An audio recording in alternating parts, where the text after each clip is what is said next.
Hello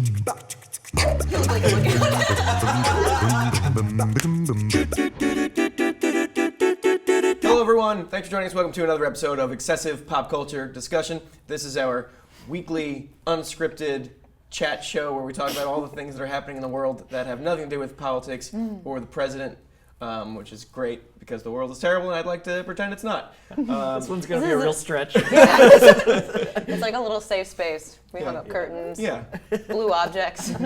Things that remind us of the past. A flooded globe. Old video game systems and back when the world was blue, I guess. I'm your host, Daniel O'Brien. With me, as always, is Maggie Mae Smith. Whoa. Jesus, so, really? I'm a myth.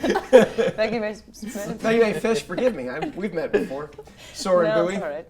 Hi. Yeah, thanks for joining us. Yeah. This is off the rails already. I wanted to, before we get into the week in pop culture headlines, apologize. Last week, I was talking about Animorphs, and I incorrectly said they got their powers from Axe, and people have told me it's actually wrong. They got their powers from Axe's brother, Elfangor.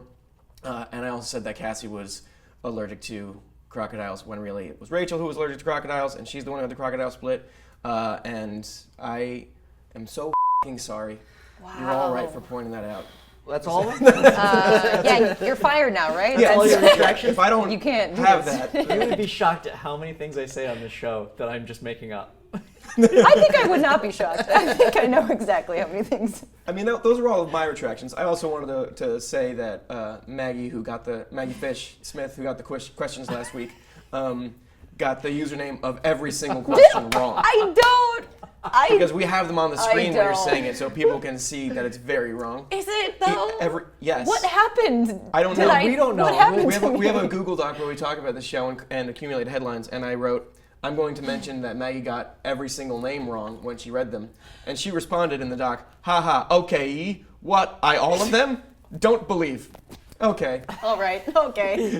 That's my response. Yeah. I think that says it pretty clearly. Yeah, I'm starting to see how things are falling through the cracks. The old Maggie brain. Boy. Oh no. I think I did my best.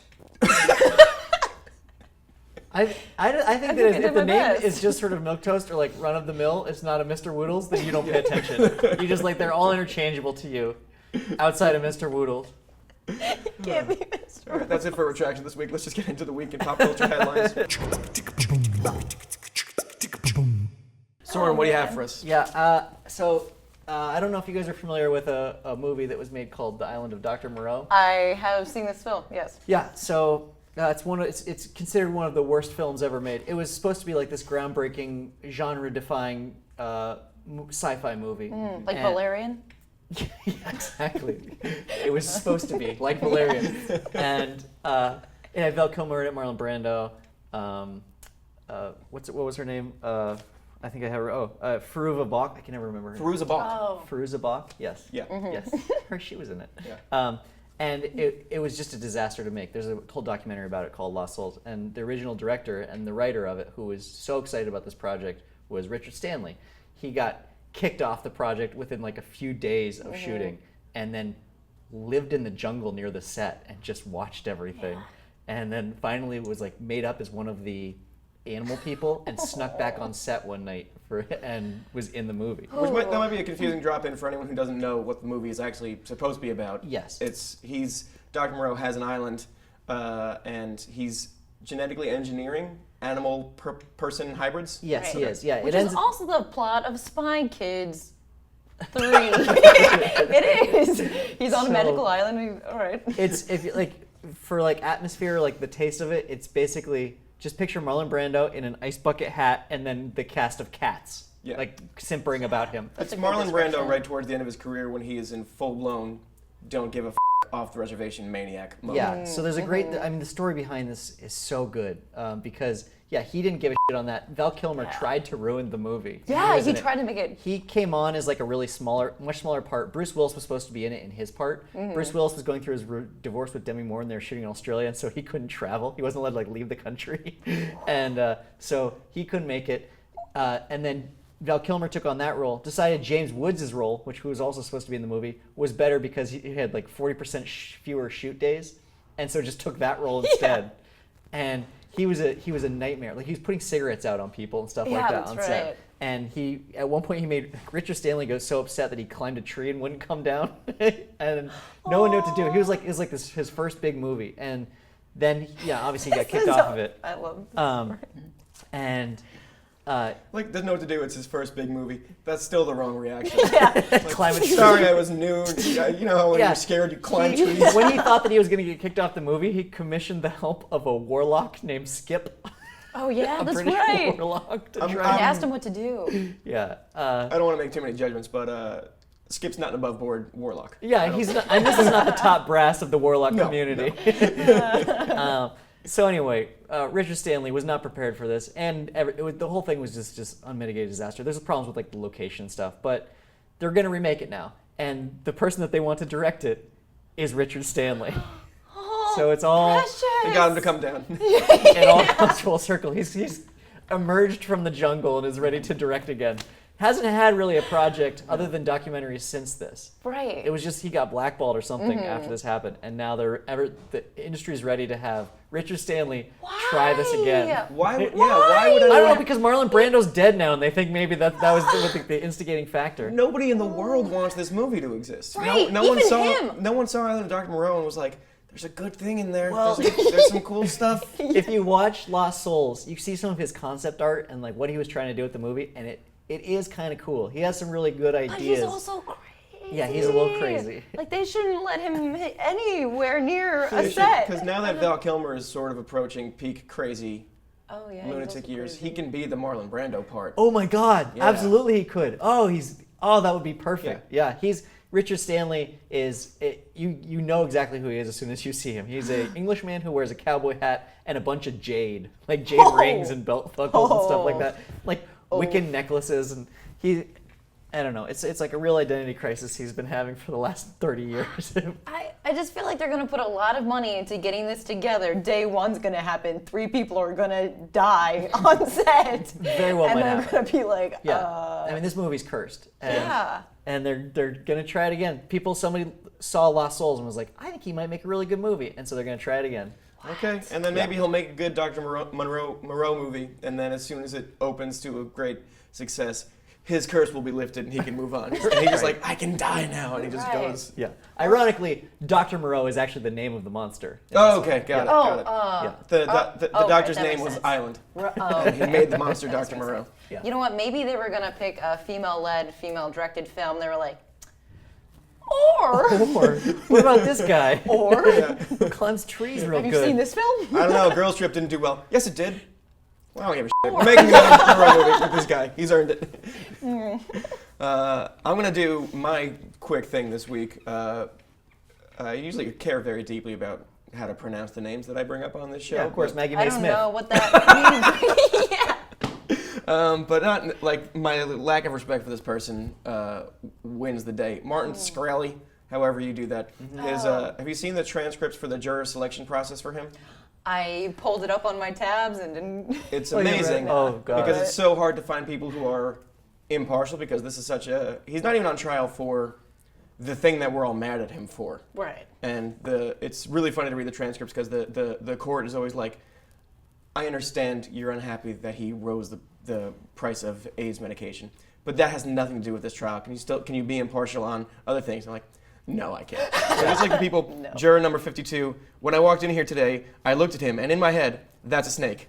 Not knowing who he was. That's my favorite one. Because so many of these people are like, I don't like what I did. I think you should like, hey, I'm new here. I just showed up. I've been under a rock for 9,500 years. Oh, what the is that Fuck guy? this guy. He did. Yeah. That's the one, right? It's got to be him. He's worse than a lawyer. I can tell. Juror number 1 opens with, I am aware of the defendant, and I hate him. I think he's a greedy little man. Oh, little. I like you threw it little. What a twist of the knife. Juror number 144, I don't think I can, when asked if he can be impartial, I don't think I can, because he kind of looks like a dick.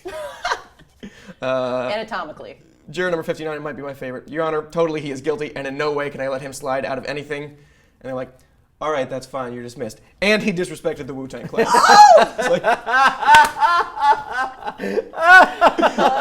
I'm not done. This whole court is out of order. Oh, I'm not done. He told I'll take the Ghostface Killer. stand. Put me on trial, I'll do it. Remember when Ghostface Killer said he was going to break his heart? That was so good. It's the transcript is, you can find it anywhere on the internet. It's really worth reading. beautiful. It's a That's like future Daniel will be and- upset with me for finding so much joy in what is a Right. dark moment for a person, because I try to not practice that kind of behavior. But future Daniel is not here yet. I don't have perspective yet. I'm just is like present Daniel. rolling in the hate and enjoying it. Is it okay? And this is the trial for the Lauren Duca stuff, or is this a completely separate thing that he's? I thought this was fraud. This was the fraud trial. Oh, This this is is a a fraud money trial. thing. Okay. But- He also stalks Lauren Duca on Twitter. Yes. Right. Yes. Yeah, he keeps trying to have sex with her. Yeah. While he's in trial and stuff, he's Yeah. Right, he's and tweeting about it. or He trying can't wait to I get think back he's off to it. Twitter Yeah. now. That really is his passion. But he's this is like chapter 2 of this, because there were also all those sketches from him in the courtroom. Yes. So courtroom sketches are a passion of mine because they're so weird. They're so fun to Please look at. And tell us more. And this one, when the sketches start coming out from his trial, even this like pre-trial, everybody, it's clear that the sketch artists hate him. Like he's drawn like a hobbit. Everybody else looks fairly normal, but he's always looking at the sketch artist and like, Oh, I love it. It seems like a thing that we shouldn't allow. Art is Everybody- implicitly biased. in that courtroom hates him. I know. It's really, really good. I would love it great. to be a fly on the wall when they're like, when he makes some kind of thing. He says a dumb Martin Schkreli thing. And the judge is like, Snarfer, would you read that back? She's like, yeah, sure. My name's Martin, and I like going to the store to buy boots or whatever. Like, I couldn't think of a dumb thing that he would say. I wear Uggs around the house. Maggie, you gave a lot of pitches this week for what we could talk about, as I you always did. do. And they were all some degree of interesting. There's one I know nothing about. I read your Right. brief description of it. I was like, well, yeah, sure, we're going to talk about that. So why don't you teach Soren and I something for the first time in our lives? I'm ready. All right, okay, guys. Last episode was all about Frasier. This one's all about Dream Daddy. Have you heard of it? Do you know what it is? No. No? I asked you to teach it to me just seconds ago. All right, okay. And now I remember that you did just ask that. Okay, so Dream Daddy is a wonderful, wonderful dating game made by the Game Grumps guys and girls. Not familiar with them. Okay, so they're kind of like a YouTube game they game together, but they developed a game called Dream Daddy. And It's a game, like, honest to goodness, like, dating game doesn't make sense to me. It's not a dating app. You're not actually, are you connecting with other people? No, it's okay. So there's a whole subset of games like dating games. I have recently played one where it's a bunch of lesbians on a cruise ship. Is the plot of that one? This one is called. There's a bomb on the Dream- ship. It can't go. Yeah, what's It can't that- slow down to a certain speed. What's or that one called? I honestly can't remember. I think it's like a. You guys probably know about it in the comments. They're gonna just tell you it's Elfang or the older brother, so it doesn't really matter. Oh, that's probably true. So Dream Daddy is you're a dad. You have a daughter who you can choose as either adopted. Wait, you moved way too fast off the lesbian boat. What do you did do on I? that boat? What do you do on the boat? Oh, but that's a whole. Are you just other trying to hook up with game. other women on the boat? Well, it's a whole story. So you're undercover as your twin brother because your twin brother doesn't want to go on his senior trip on the cruise with all the other rich kids. So you're in disguise and you are a lesbian in disguise as a man. So Okay. you're dating and like, do you tell them? Do you tell them that you're your brother in disguise? It's a all 12th up to night cruise. you. What? 12th night cruise. Exactly. Okay. Exactly. Kind of. There, it can get a little sexy. Really? Yeah. Yes. So that's like a gaming, like a type of game are these dating games that you just like go up and talk to people and you choose your responses and depending on that, it'll take you to like different parts in the game. So. I'm Dream glad Daddy. that we talked about Yeah, that. there's the foundation. There's a foundation. Dream Daddy is a wonderful, wonderful game about you just first and foremost, you're a father. You have a daughter. You can choose if she's adopted or is your biological daughter. And you move to a new town full of dads who are single and ready to mingle. Move to a new town full of dads. Yeah, you're in a The cul-de-sac. f are you talking about? It's Maple Lane. It's a place, and all your neighbors are dads. They're all different type of dads. There's the hot does that dad. Some of them like dragons and pigs and stuff. Not dragons and pigs. When you say all different types of dad, you just mean like all different shapes and sizes of dad? Kind of, yeah. We're gonna There's find out some all- stuff that'll make me feel bad about my Yeah. body. I'm assuming, but please go for it. Soren, you look exactly like one of the dads in the game. Okay, well, I want to know which archetype dad I am. Okay, so you are the Christian dad who Cool. is secretly gay. He is like married and has a wife that you find out later, and is I have a also wife. an asshole. He's a Yeah. yeah, perfect. Yeah, he's Okay. So you look exactly like him. Why are you laughing? I'm like, I wish our audience could see our director and sound engineer just losing it right now. He's playing Dream Daddy. Doesn't he look exactly like the Christian one? He's dying. It's Soren. I've got to change my aesthetic, I think. No. I think it's perfect. All right, so what? Are you dating the other dads? Yes. Okay. So you moved to this town. You're like you are still grieving about the death of your partner, but you're ready to go into the world and start dating again. Find the real killer. Oh, okay. I mean, possibly maybe you're dating to find the real killer. That can be your subtext. But so yeah, so you're in this town, and there's all the different dad archetypes. Don't need it. I know where my wife is. Tell me the other dad archetypes. Oh, did I point to him? I meant up in the attic. I killed my wife. Okay, good. I wanted to land on that before. Divorce isn't looked at properly in the eyes of God. I had to kill her. Good Lord. So I'll describe a couple of the dads. So, Please. okay, you have the Christian dad. You have the dad who's like cool hipster coffee shop that you meet when you go to get coffee with your daughter. There's the kind of like portly dad with red hair who you meet at the park and you guys play like a fake game about how cool your daughters are. What is this game?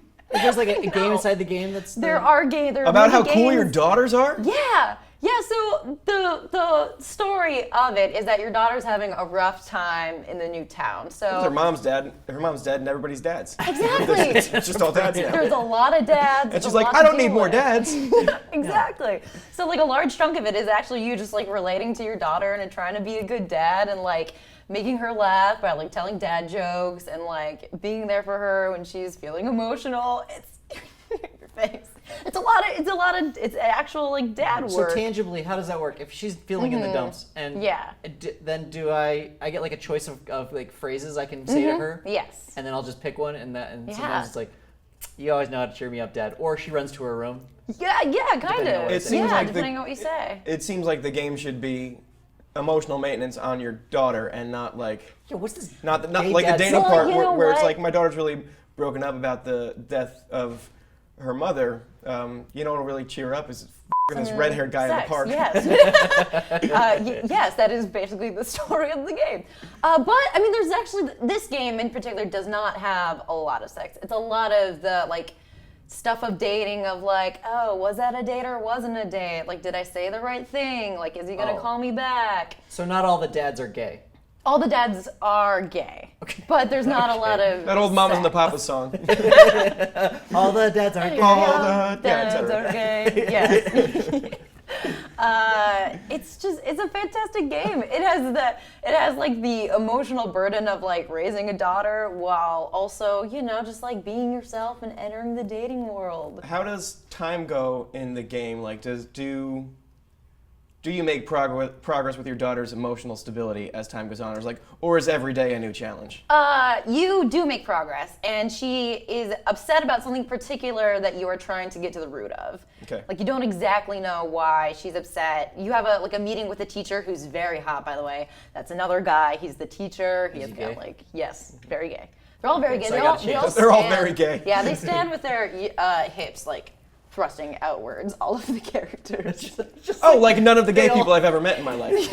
With their Oh, hips yes. thrusted out. Yeah. they're Like just dick first over yeah. there. Yes. On display. Just reminding you Yeah. that, oh, by the way, I have this. Yeah, just in case you forgot. Yeah, they're just Here hoping it that they is. bump into some dicks. Yeah. Just like put it out there and lead with it. Even when I'm talking to my daughter, do I do that? You don't do that. Oh, All good. the guys Okay. you're looking at, because it's probably through your lens, so you Sure. probably think they're like much more attractive. Yeah. than Does they the game are. end?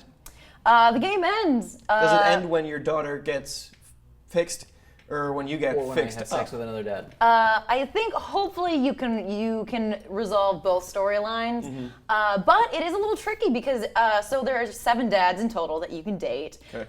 and you if you start talking to multiple of them, you might not get very far with one in particular. So if you spread too thin, Yeah. exactly, you might not get to that final stage with that special someone. It'd be a real nightmare daddy. There is a Nightmare Daddy. Is there? There is. He works at the Hot Topic, and he's all goth, and he looks like a vampire, and he Nightmare stands like Daddy. this. Oh, Nightmare in that respect. Yeah. Yeah. The other Nightmare is the Christian guy. Yes. Is there a sugar daddy? Not a sugar daddy. There's one. There's this very attractive Asian man with like these huge muscles, with this tiny little baby that he carries around in like a baby Bjorn. That guy's my favorite. Okay. That's my Is that favorite the one daddy. you're trying to hook up with?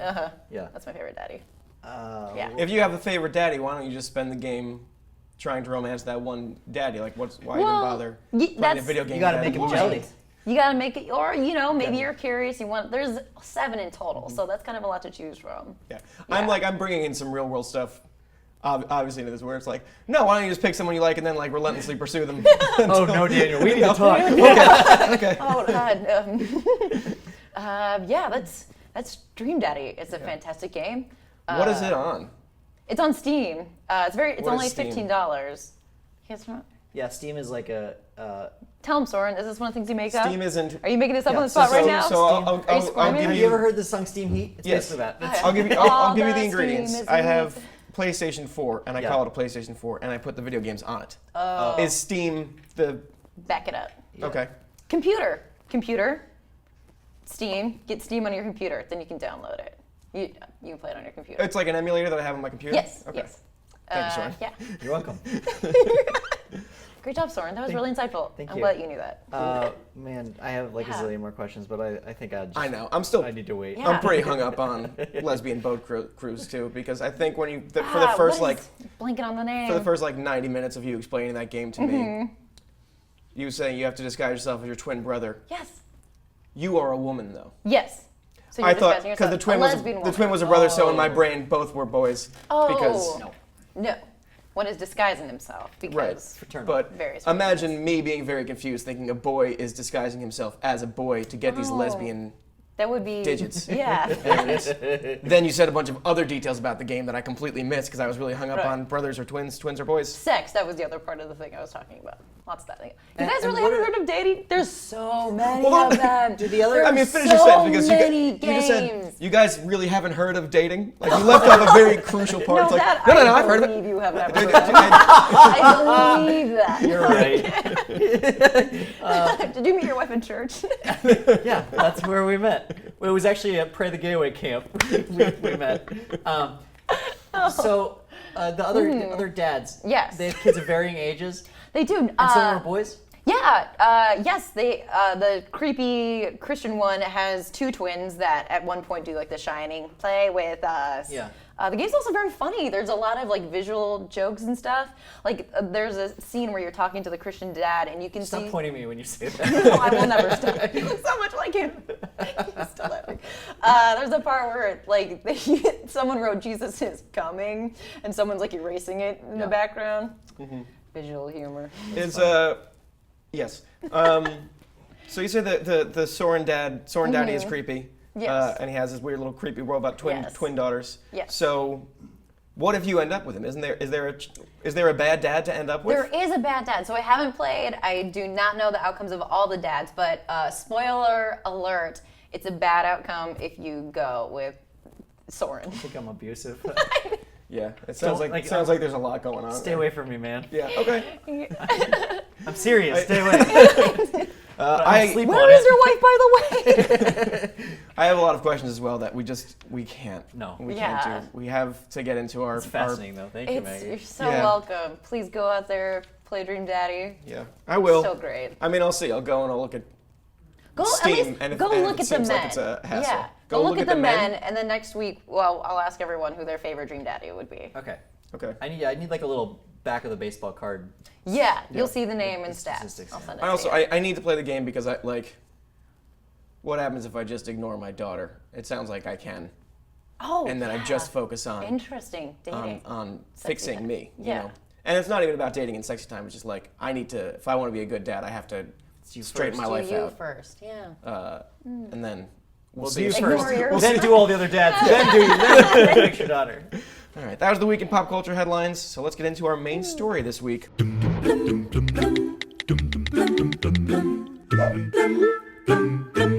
Which, Meg, you're also going to talk about. It's Star Wars. We promised you last week we were going to talk about Star Wars. No, we didn't. And we didn't because It was great. It was so the much audience fun. demanded Frasier and Animorphs. They did. They responded well. But we've got a new Star Wars coming out. There's a lot of Star Wars happening in the news. There's a new Star Wars coming out, The Last Jedi. Information is slowly trickling out. They also announced just today, as of the recording of this, that they're working on the standalone Obi-Wan Kenobi movie that no one asked for and no one needs. No. But what do we know about Last Jedi, Maggie? Why don't you Man.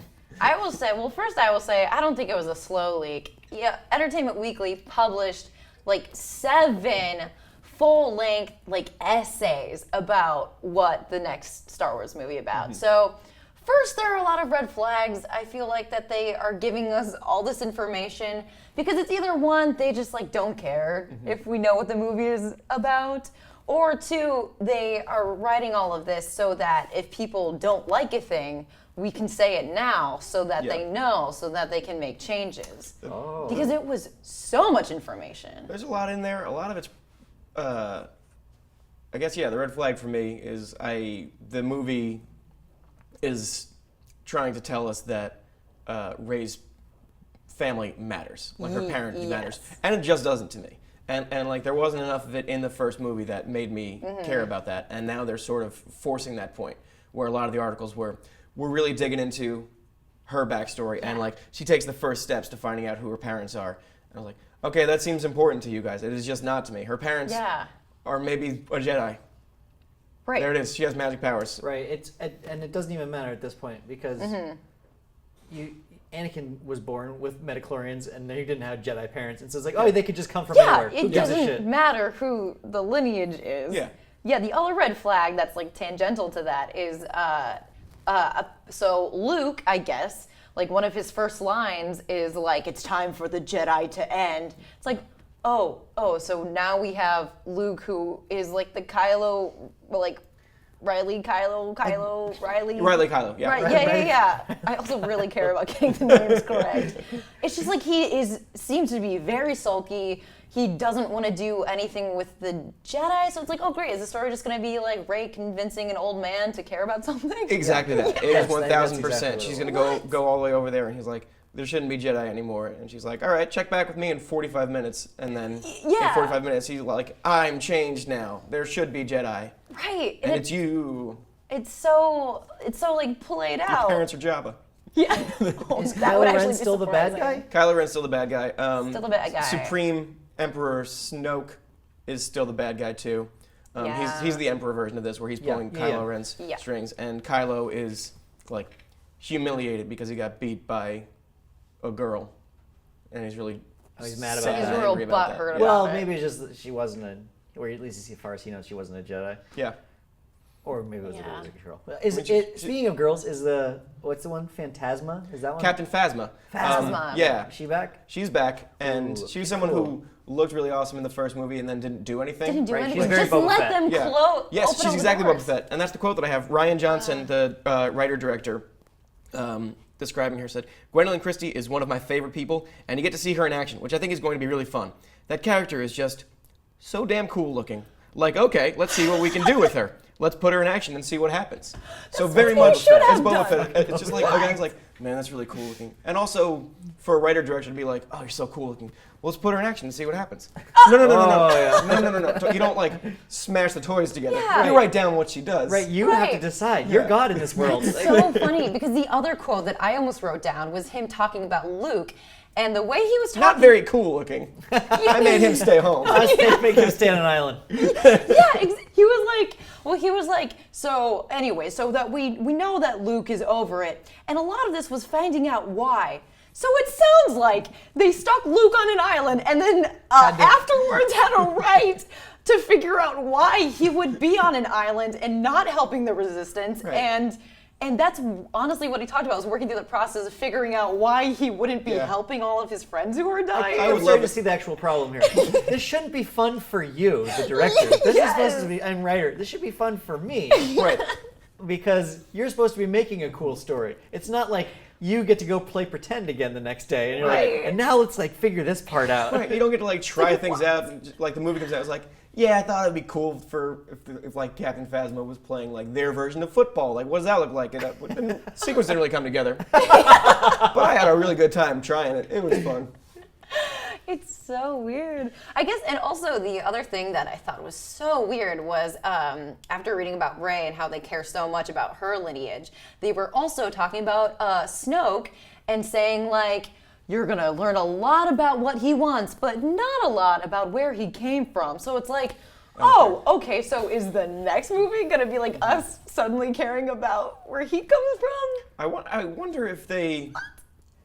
What if they did this with like Empire Strikes Back too? If New Hope came out and then Entertainment Weekly of the past, because it was the past, so I guess it would be Entertainment Monthly because of inflation. Oh, they yeah, that's right. would come out with No these women articles on staff. that are just like, Luke is going to go to a planet and train, and you're going to find a lot about his parentage, guys in Empire. And Han and Leia, they're off on their own bullshit. I forget. Great. I wonder what we didn't get because of that. If they like went through they got to Return of the Jedi, and they were like, so we've got this character Yoda, and like we were curious what he'd look like actually fighting. And when everyone was like, no, we don't care, they're like, okay, we're not doing that. Yeah. Kill him. Okay, He's gonna okay. die. He's dead. He's just dead. If he's alive, I'm going to make that little guy fight. I can't. I'm not in control of myself. We got to just kill him. He's dead, I can't.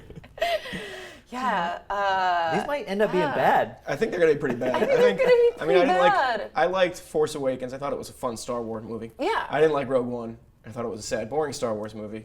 I'm not interested. We already talked about the Han Solo movie, and I'm not interested in what Ron Howard's going to do to it. I don't need to see an Obi-Wan Kenobi movie. I saw very old Obi-Wan Kenobi. I saw him probably at the 2 or 3 most important things that'll ever happen to him in his entire life. I saw very him meet true. Anakin. I saw him fight Anakin. I saw him get killed by Anakin. Right. Him. That is the story. Yes. Right? That's the There's that's nothing the in between. story Another of timeline for Obi-Wan him. Kenobi. I don't want to see him like from a distance watching over Luke on Tatooine. Yeah. Just like being an old man that the town thinks is crazy. I also don't want to see him as a Padawan because he'd be like the exemplary perfect Padawan. Right. Right. And who gives a We saw him training under Qui-Gon. He's Yeah. made quite a good Jedi. Yeah. Qui-Gon. Yeah. Why Good good Jedi? There's something in those words. Soren, you mostly Wow. hate Star Wars. Yeah, Do you have anything to add to this? Yeah, I'm pretty excited that this is all bullshit because I do actually have a question. What, Yeah.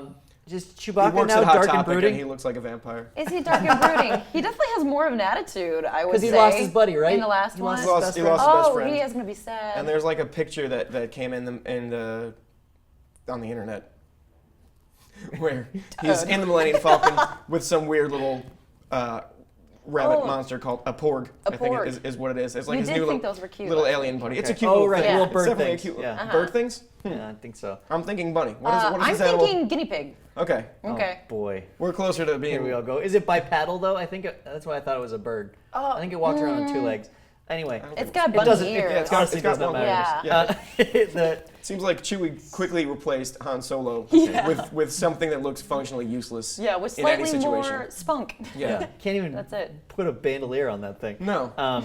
I released in a moment of like pure fury once in a meeting that I hated Star Wars. Also like went off on coffee too because I just felt like now didn't understand anyone in the world and I could release that. And so I just wow. talked about how much I hated both those things. But yeah, Star Wars is something that I caught when I was young, right in the right era when I should have caught it, and still was like, it's not for me.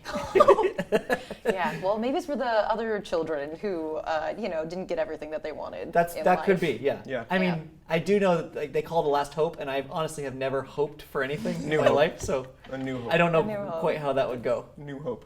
A New Hope? Yeah. Last Hope is such a sad or dark line. Last hope. Well, I guess only. All right, yeah. Yeah.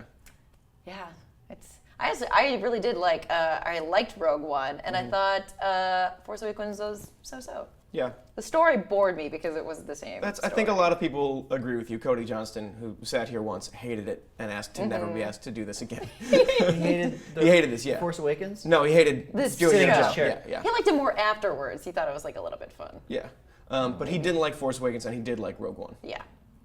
Interesting. What else have we learned about the new one? Oh, Benicio del Toro's in it, and What? there was an interview when he first announced that he was in the movie where he was like, I'm playing a villain. I can't say much, but I'm playing a villain. And then months later, they asked him about his character. You still playing a villain? And he's like, yeah, I don't know why people are saying that. It seems like they read a much different script than I did. I'm definitely not a villain. And other people who've been interviewed are like, yeah, he's like an opportunistic money-grabbing guy. He's not on either side, but he is just trying to like, he's just in the rebellion for the money right now, and you really shouldn't trust him. And that's also like, this tells me that everyone signed on to this movie before there was a script. Like this movie has changed multiple times in the last couple of years because no one's even on the same page of what the movie's about. That also sounds like they just replaced Han Solo. It's very Han Solo, with a different person. He's like not a the same smuggler, character. he's a slicer, which in the Star Wars universe is hacker. They didn't even try to make it different. Smuggler, slicer. Slicer. Yeah, where are all the hackers? That's something that like George Lucas was not interested in really exploring in the movies, but they like extended Star Wars lore gets really into the technology side of things. I think because that's something like George Lucas, for all his great imagination, he's a guy who could be like, there are Force ghosts, and you can move things with your mind, and you need training, and it's all this mystical stuff, and here's where it comes from, and there's dark side and there's light side. He's the same guy who's like, hey George, how do you pilot a Millennium Falcon? Push the buttons and like move your hands around. God Almighty! Like, doesn't have the brain for how does this technology work, because a lightsaber is not designed by someone who has to think too hard about how it works, right? Because it doesn't and it shouldn't. Yeah. Laser swords. That there is some hacking in Rogue One because they get the robot on their team. That's true. The droid.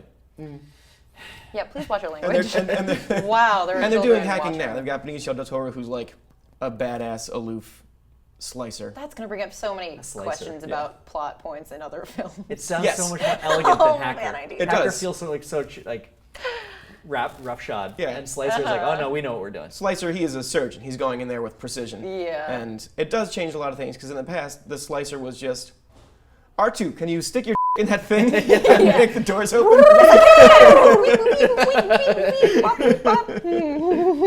Oh, he'd make a great dream. It took him a long time. No, he wouldn't. No, he wouldn't. Yeah, Why would he R2-D2? Probably a very attractive dream daddy. Somebody does art, somebody do it. Nobody do that. Nobody do art of R2 as like some hot dad. Oh, Please don't do that. I don't want it. I will tweet it 24 times if somebody makes R2 a dream daddy. We gotta move. Is there like a C-3PO analog of the Dream Daddies? Is there like a Dream Daddy who's really effeminate and wears gold all the time? I don't think so. Oh, all right. Well, None maybe we need comes one of to those mind. too. While you're drawing up that stupid R2D2, why don't you draw up a C-3PO? Oh man. Let's get into some questions. I want Would to. you like me to read the names? No, I've got this one. I actually wanted to start with one that that I came up with that's top of mind for me today. I don't have a good way of phrasing it, but it boils down to a property that you are not intimately familiar with, movie or TV show. You've never seen it before, but you think you get it until someone drastically challenges that with like one fact. We were in a meeting today, Soren and I and some others, and we were talking about the town of Primm in Nevada, which is this weird little town just outside of Vegas. If you're driving to Vegas from California, if you're driving to Vegas from anywhere, you pass through this town. And it's such a weird, desperate little town that's like, I know you've come all this way, and Vegas is like 20 minutes that way, but have you considered Primm? We also have gambling Is and that a the bar. one?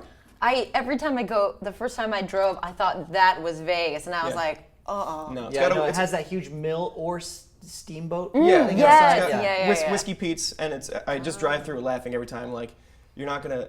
Anyone who's making this trip to Vegas is making the trip to Vegas. It's not Swingers wasn't about Primm, baby. Yeah. And so we were talking about Primm, and another guy in this meeting was like, "Why do I know Primm?" Oh, I know. It's because they set an entire season of Ray Donovan in Primm. They robbed the Whiskey Pete's, and then I was like, "Oh, what the fuck did I think Ray Donovan was about?" That's a There's good robbing one. in Ray Donovan, and it's in Primm. Oh boy, this is not the like.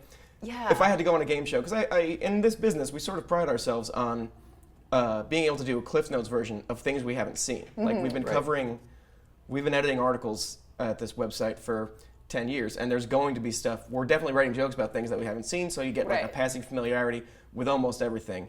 And Ray Donovan was one that was like, yeah, if I got called up on Jeopardy or some other show that would have me, and they needed me to talk about Ray Donovan, I could do it. I could fill in those blanks.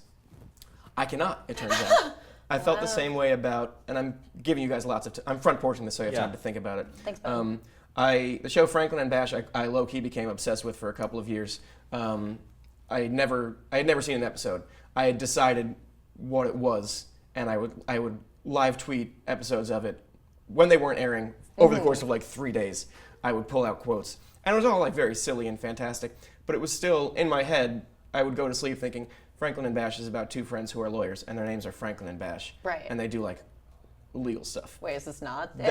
I think they're still lawyers, but I caught one episode once because it was on, and I just thought, what? Let me get like one other detail of this show, right, so my tweets can have some kind of gravitas to them. And I was so shocked by the episode, and then I looked it up on IMDb today so I can make sure that I got this right. Peter and Jared, first of all, only call them Franklin and Bash. What the f*** are you doing? Peter and Jared try to recover an archaeologist's valuable and cursed Egyptian artifact. What? New partner Ellen Swatello fights a daycare center that's seeking to shut down her client's marijuana dispensary. Huh? Franklin and Bash is not the show that I thought it was. No, not at all. What? Wait, they went and found a... What? They had to track down They're paleontologists now? a cursed artifact. Franklin and Bash are paleontologists? Yeah. That can't be right. I think they're lawyers who, on this, now that they have new partner Ellen Swatello, so it's Franklin, Bash, and SWAT. The show's f***ing perfect.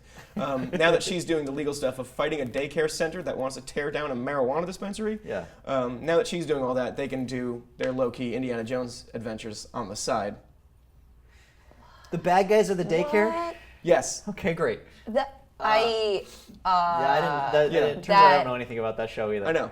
That's And I so had to weird. just like really think like, did I incept this show somehow? So that's the thing. Did I do a bunch of wacky stories on the internet and the show was like, that seems pretty good, whatever. The show, this is what happens is occasionally you have a dream about watching a movie or a show, and all of a sudden it will change in the movie. I mean, in your dream, you're like, I didn't realize all this stuff happened.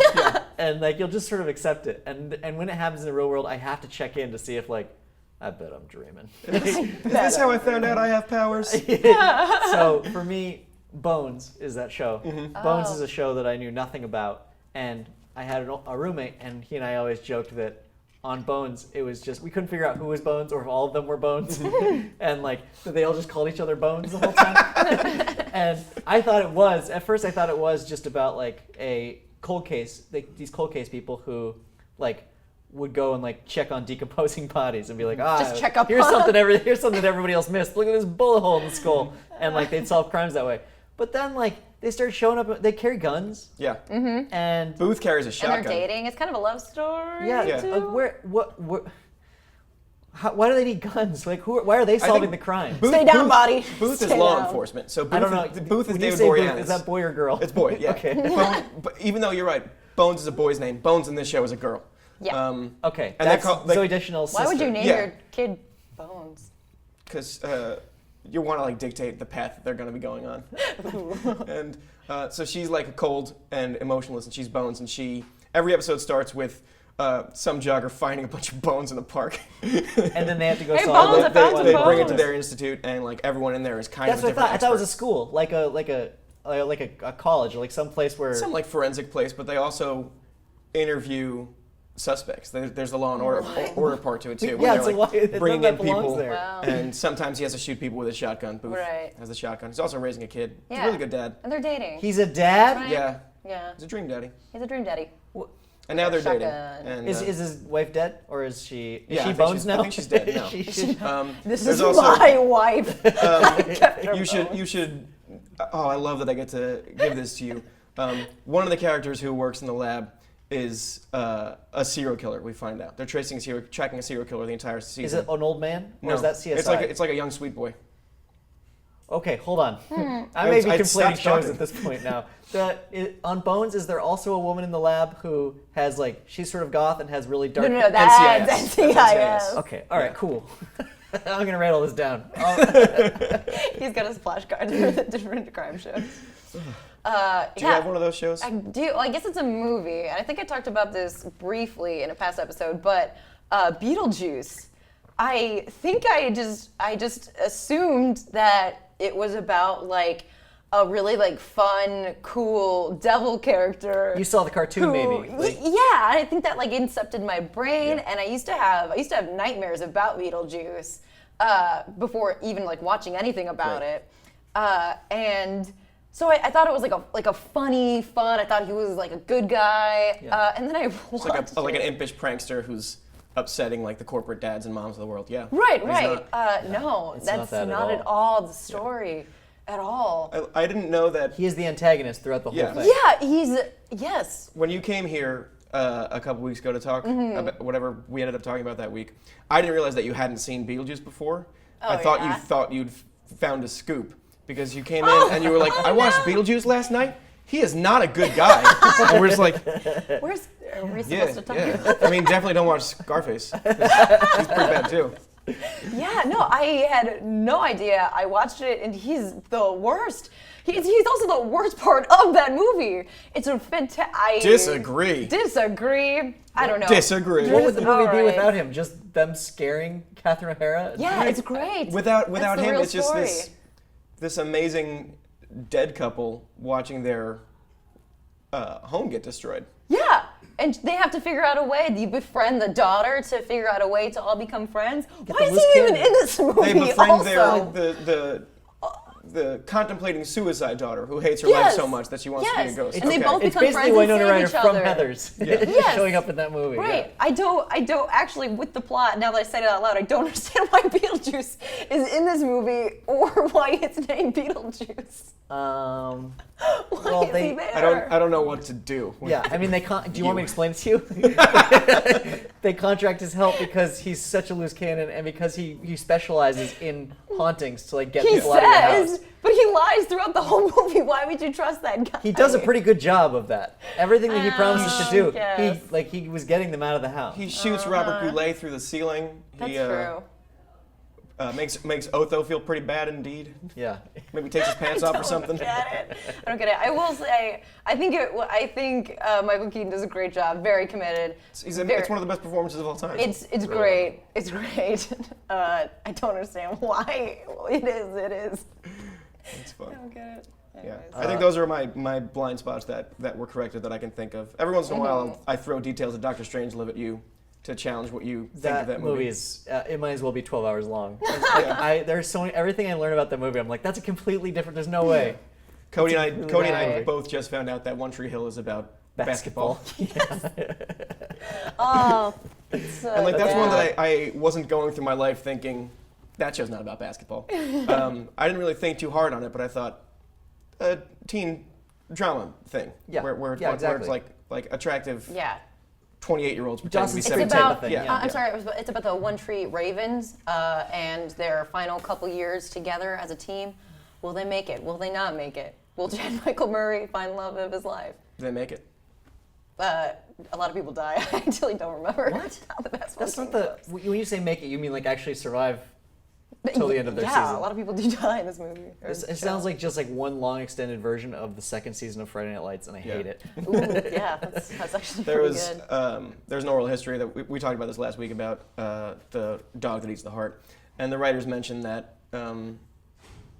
there was a possible plot thing in by episode 2 or 3 of this show where they thought, how about there's a bomb in the middle of the town and no one can get to it, and there's a hole in the center of the bomb that has the off switch, and the episode is about which one of these dueling basketball boys is going to be the one who takes the shot to put out the bomb. They never made that episode, but the fact that they were thinking about destroying their show by episode 2, it's like, man, that's a fun writer's room. Yeah. Yeah, pretty much anything flew Yeah. from what I remember of that Oh show. boy. Yeah.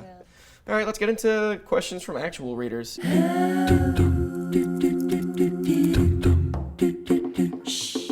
Daniel Brooks, who is at Dr. D.H. Brooks. What are your predictions for Gremlins 3? You wanted to talk about this, so I brought it up for you. Yeah. So I think what they're gonna do is so Gizmo's a real liability at this point.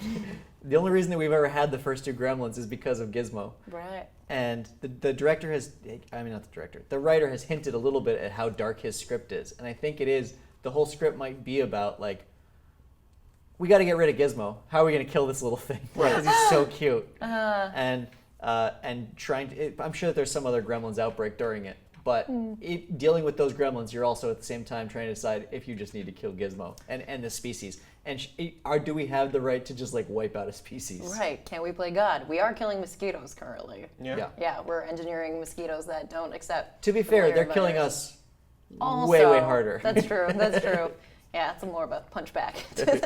That would be a really dark, just like 2 hours of meditative movie of people in a room. Yeah, a waiting for Yeah. Godot type Like, situation. this animal is a weapon, and we can't let it be in the wrong hands. For all we know, it's immortal. Right. You might die, and then Gizmo is just out, just has a different master who's not as thoughtful and protective as you are. Yeah, I mean if we don't. Or like, I'm the government. I want to weaponize this and just like use it.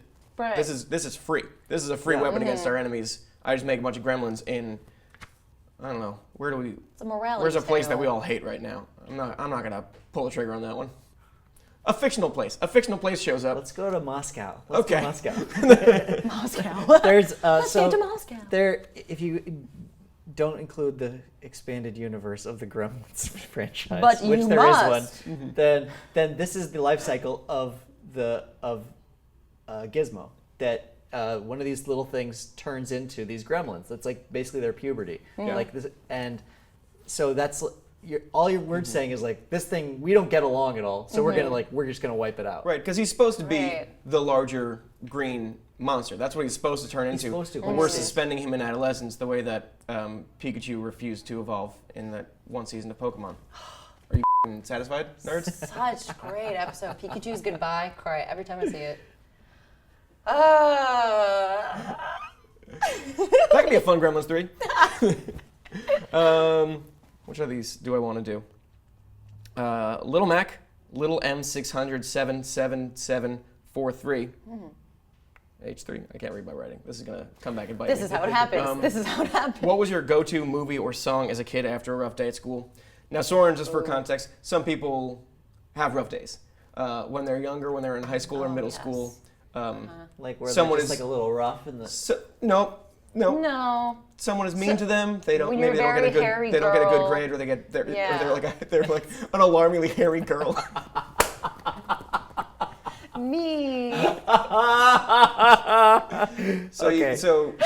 Okay. you're upset because your teacher insists on calling you sir, even though you're a 9-year-old girl. It's Yeah. just like a conditioning. He's done. Yeah. And then you go home and you pop something in to cheer up. And your parents have to talk to you about how hairy you are. Yeah. Like, you're basically like Elsa and Frozen. They're like, listen, you just gotta like hide it. Don't You talk gotta about wear it. these long You gotta gloves. hide it. Stay in this You're room. different and it's okay. Stay in this room.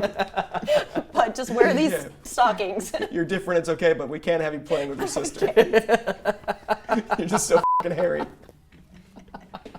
So true. So then you go Oh and my bad for her God. heart. So you guys are laughing. There's a photo of my swimming class in 3rd grade, and my arms are at my sides because I had a lot of arm hair. And no one else had a speck of hair on their body. so cruel of your parents to let you chase that swimming dream. They know what life is like. I love I swimming. can just see you descending into the pool and all the hair just sort of rising around you in like a halo. Okay, yeah. So when that happened, you went home and you put on a song Yeah, or a movie I to did. cheer you up. I was a big Dashboard Confessional fan. Just great, brooding lyrics. I've seen Chris Carrabba in concert 7 times. Okay. One time he wished me a happy birthday when I was 16. One of the bright spots of my young childhood. Very, very few of those to go around. So it's like, Yeah. Made That your was a day. Kept you going. I think this is a. What's yours? It's like a really mopey teen thing to do, but I was rock hard for Nightmare Before Christmas. That was a movie that I would just get into that world like anytime rough day. Just I want to either listen to the soundtrack on audio cassette or watch on VHS Nightmare Before Christmas. That was just a go-to movie for me because I love Christmas. I love music. I think a lot of people around my age found a lot of identity with Jack Skellington. That was certainly, with almost any protagonist of the time, where it's you're you're kind of special and different, and the things you like are weird, and you don't feel at home anywhere. Yeah. And then you realize home is where you left it or whatever. Right? I don't know. just, Home is a This is girl. a movie. Something like So it that. was just like a thing that I really connected with, and just like the music would cheer me up, and like, you know, things worked out for old Jack. Dan, you're Yeah. gonna find love too. Someone's gonna knit up a woman for you.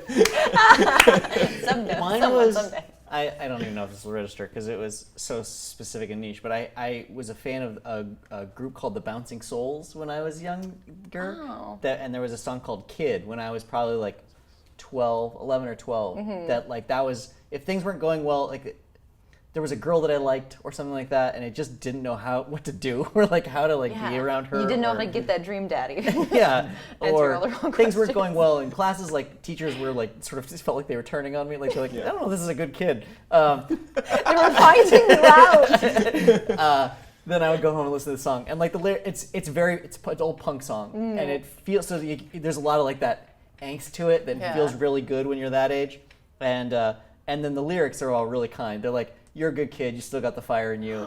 You're hanging around, you don't know what to do, and it's just wonderful, and it always made me feel like, oh yeah, I'm just a kid. Like there's so much more. I've got so much further to go. Like That's so sweet to hear, and that's so very aware of you at the time to even be like, I need to be told that I'm good. I need to be reminded that I'm good. And Yeah, that I'm a 'Cause kid. I don't I feel felt good right good. now. Yeah, And exactly. I need to be told that. Yeah. yeah, I mean, I do that now. That's a lesson that has taken me 31 years. Like, I bike to work and I listen to podcasts while I'm doing it, and then as we get closer to the office, I put on "I Love Myself" by Kendrick Lamar every single day, and like just the repeated chorus of "I love myself" is like a thing that gets me ready to go to work in a political environment that can be very trying and difficult.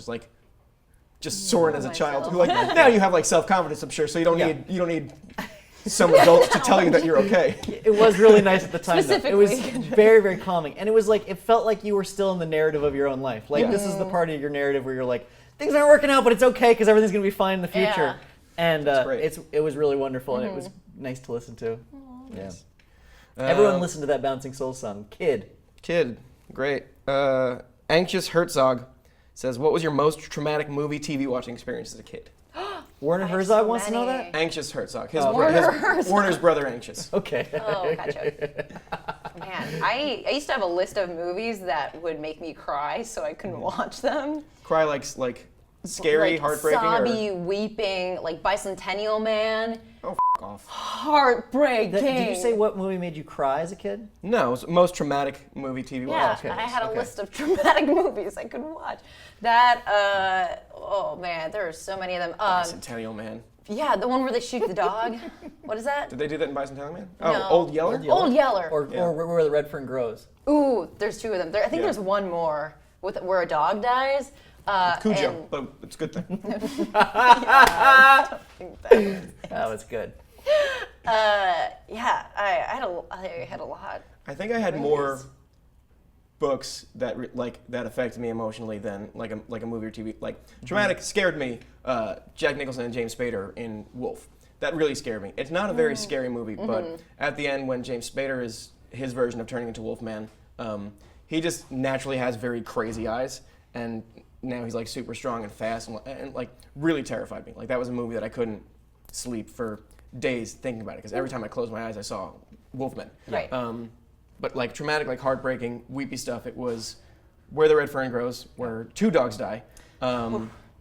Cujo, where the dog dies, but also you're in the car this entire book because they're trapped in a car and Cujo's outside the car.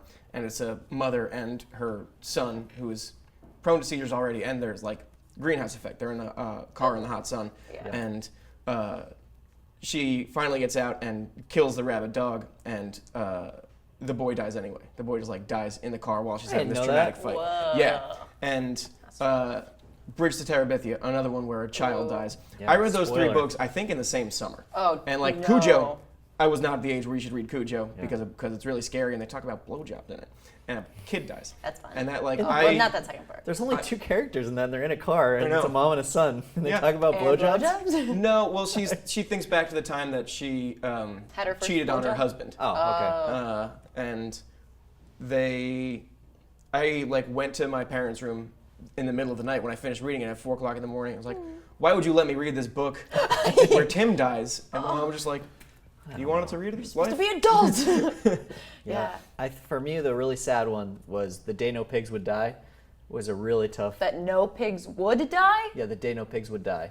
You didn't have to read this? Oh, I thought this was seminal reading for all kids. Maybe it's just an agrarian culture. We read Animal Farm. We longed for the day when pigs would die, so we wouldn't read anything like that. Day No Pigs Would Die. It's about a kid who has a pet pig. He's living on a farm. At a certain point, it's such a bad winter that they have to slaughter this pig, and the pig really trusts him. He walks out with this pig.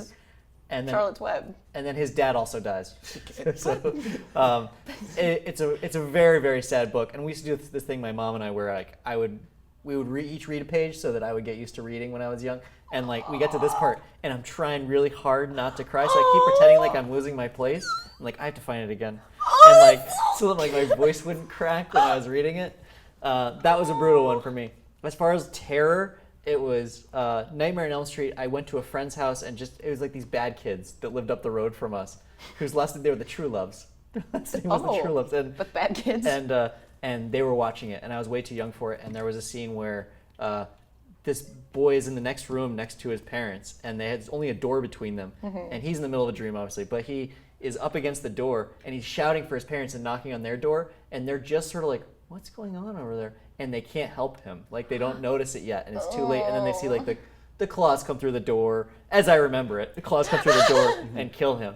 And being that close to your parents and not having them be able to help you was terrifying. Yeah. That's such a specific child fear of parents not being able to help you or see your problems. Yeah. Like that, my real world experience with that, I was staying with my mom and my aunt in Texas somewhere, and I had just gotten outside to take out the trash, and it was one of those neighborhoods where every single house looked exactly the same. So I go and I drop the trash off, and then I didn't know where I was supposed to go, and I kept going up to houses and trying to see is this the one?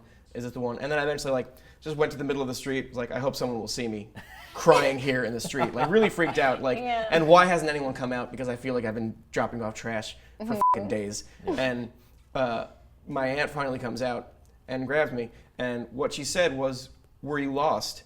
And what I heard was, "Are you lost?" Yeah. And a very detached, this isn't my aunt kind of way, where it's are you lost, little boy? Yeah. And it's just you're in a different world. Really drove me crazy. Man. That's Flight of the Navigator scary. Yeah. That's you go back to your house, what you thought was your house, and now everyone's older, and or they're just wrong. They're different. Oh, it's terrifying. Yeah. I when I was little, I have the memory of I was on vacation and I couldn't swim yet. But I reached down in the pool to grab a pool noodle and I fell, and I have the memory of looking up at my mom, and I can't swim, so I can't say anything, so I'm just okay, this is how I die. Yeah. And I start but then my mom puts her newspaper down and grabs me. But Oh wow. yeah. Vivid. Ooh, it got dark. We've talked a while. We have one more question you guys wanted, or if we just let's do it. call it? Yeah. Okay. Let's do it. If you could, this is a good question that I don't have an answer for. Okay.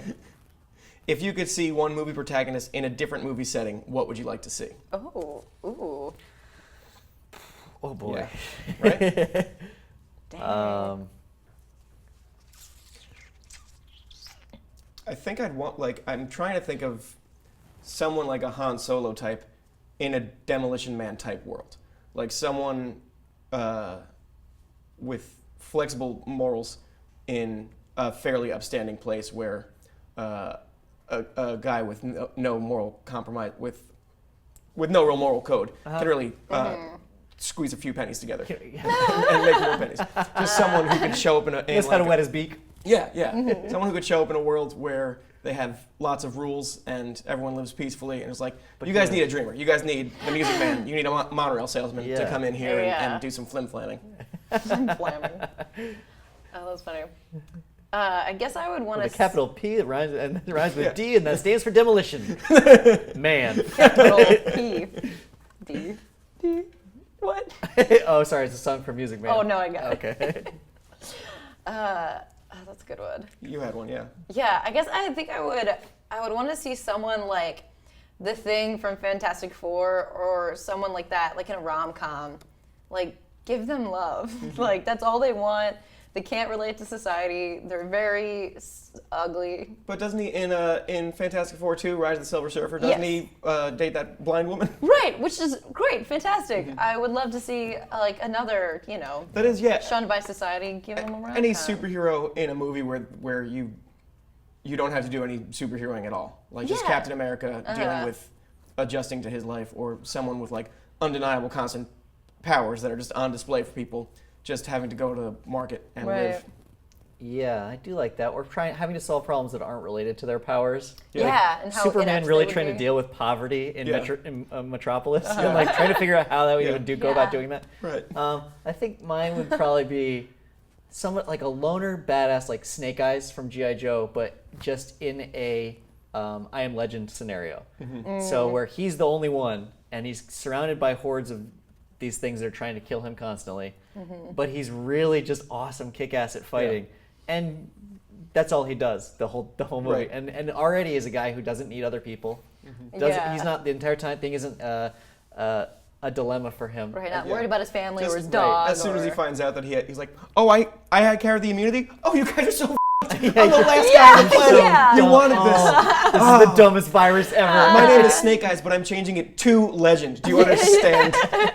Little girl. And just a circumstance in which he's, I'm sure it will turn into, if you had to make a movie of it, it would be some sort of escort mission scenario where there's somebody else there who he has to protect. But just him meleeing hordes of zombies feels so gratifying and cool to me. Right, and he just sees Will Smith and his buddies go by and like, we're gonna take this to the lab, working on a cure. I'm good. That sounds good. That's I'm that's good. good. Yeah. That's fine. So drinks later? Okay, cool. Yeah. Bring the mannequins, man. Bring them. Drag your feet if you need to on that cure. I mean, Yeah, I'm fine. there's no law against this yet.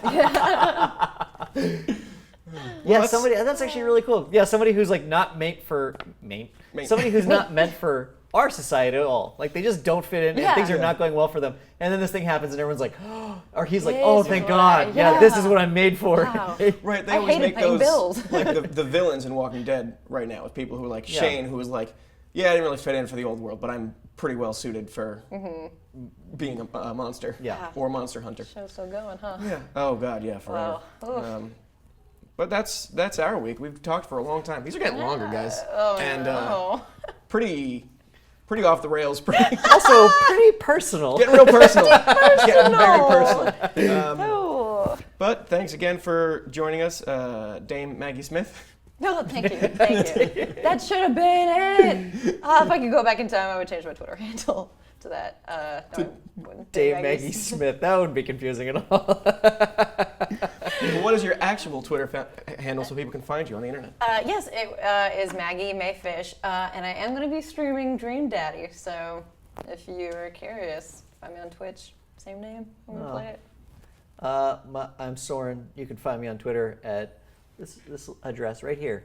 Do you think someone's going to add that in post? I'm really hoping. That was a leap Banking of on faith it. on your part. I don't think anyone on the team watches these to their Yeah. conclusion. Wow, we. They skim at like double speed to see that It'll just be nothing falls down. Oh, all While right. you're at it, at an anvil that just falls onto its head at some point. This would be a randomly.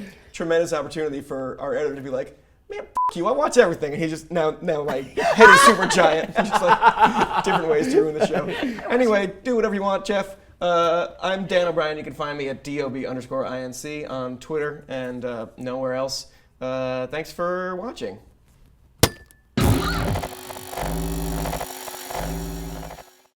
Hey everyone, thank you again so much for watching. Make sure you click the big C in the middle to subscribe, or click either of the videos in the boxes to the right, and you can watch those videos. They're very funny. Click that super helpful YouTube bell, wherever it is, and it tells you when we make new videos. And in the comments, defend Maggie. In all aspects.